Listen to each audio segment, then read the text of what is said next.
강렬한 눈썹, 그리고 모든 걸 꿰뚫어보는 듯한 시선.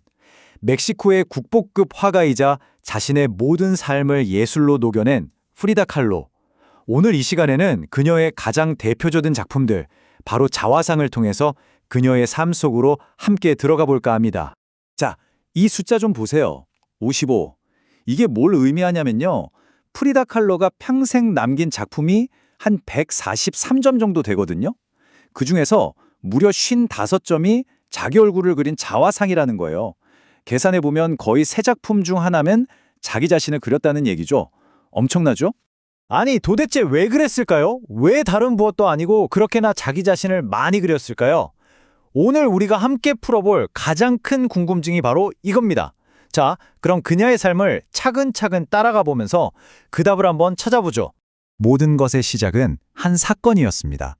그녀의 인생을 그냥 통째로 바꿔버린, 근데 또 아이러니하게도 바로 그 사건 때문에 화가 프리다 칼로가 탄생하게 되거든요. 그 이야기부터 시작해 볼게요. 때는 1925년 9월 17일, 프리다 칼로가 고작 18살이었을 때예요. 타고 가던 버스가 전차랑 부딪히면서 정말 끔찍한 사고가 일어납니다. 이때 강철로 된 파이프가 그녀의 몸을 그대로 관통해버렸어요. 이 사고로 평생 안고 가야 할 육체적 고통이 시작된 거죠. 그녀 자신이 이 사고를 어떻게 표현했냐면요. 강철 손잡이가 마치 투사의 칼이 황소를 꿰르는 것처럼 나를 관통했다. 와, 이 한 문장만 들어도 그날의 고통이 얼마나 끔찍했을지 상상이 가시죠? 이 경험이 앞으로 그녀의 모든 작품에 깊고 짙은 흔적을 남기게 됩니다. 사고 후에 30번이 넘는 대수술을 받으면서 계속 침대에만 누워 있어야 했어요. 정말 모든 걸 잃었다고 생각했을 바로 그 순간, 역설적이게도 화가로서의 삶이 시작된 겁니다. 부모님이 누워서도 그림을 그릴 수 있게 특수 제작한 이젤을 선물했거든요. 그때부터 그녀는 침대 위 천장에 달린 거울을 보면서 할 수 있는 유일한 것, 바로 자기 자신을 그리기 시작한 거죠.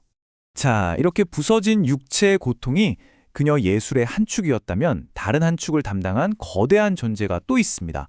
바로 그녀의 사랑이자 고통이었던 남자, 동료 화가 디에고 리베라입니다.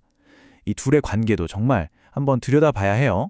이 두 사람의 사랑은 정말 한마디로 정의하기가 어려워요. 엄청나게 열정적이었지만 동시에 끝없는 외도와 배신, 이혼까지. 그야말로 사랑과 징후가 뒤엉킨 폭풍 같았다고 할까요?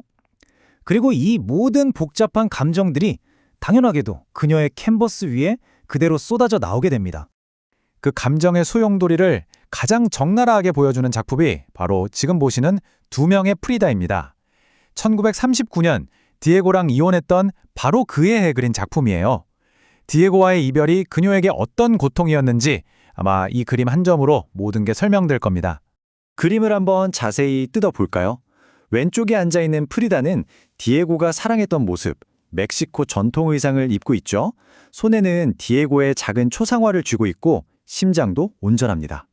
반면에 오른쪽 프리다는 어때요? 유럽풍 드레스를 입었고 심장은 훤히 드러나 피를 흘리고 있어요. 이 심장에서 나온 혈관을 스스로 가위로 싹둑 잘라버리고 있죠. 디에고와의 연결을 끊어내는 거예요. 하얀 드레스 위로 번지는 핏자국이 너무나 직설적이죠. 자, 그런데 프리다 칼로의 예술이 단순히 이런 개인적인 아픔, 육체적인 고통이나 사랑의 상처만을 이야기하는 건 아니었어요. 그녀의 그림에는 또 하나의 아주 중요한 주제가 있습니다. 바로 나의 뿌리, 즉 멕시코라는 나라에 대한 강한 정체성과 자부심이었죠. 당시 예술계의 중심은 유럽이었지만 프리다는 그걸 따르지 않았어요. 오히려 멕시코의 전통 의상, 민속 신앙, 고대 문명의 상징 같은 것들을 자기 작품 속으로 적극적으로 끌어들였죠. 나는 멕시코 사람이다 라는 걸 아주 자랑스럽게 선언한 거예요.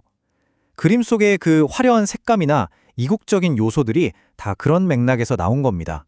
이런 특징이 아주 잘 드러나는 또 다른 걸작이 바로 이 그림, 가시목걸이와 벌새가 있는 자화상입니다.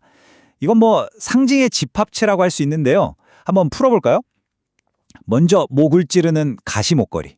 이건 예수의 가시면류관처럼 그녀가 겪는 끊임없는 고통을 상징해요. 그 아래 매달린 죽은 벌새는요, 멕시코 민속에서 잃어버린 사랑의 행운을 뜻하거든요. 디에고와의 관계를 암시하는 거죠. 어깨 위에는 불운을 상징하는 검은 고양이도 있고요. 그런데 동시에 희망도 있어요. 머리 위를 다는 나비와 잠자리. 이건 부활과 희망을 의미하거든요.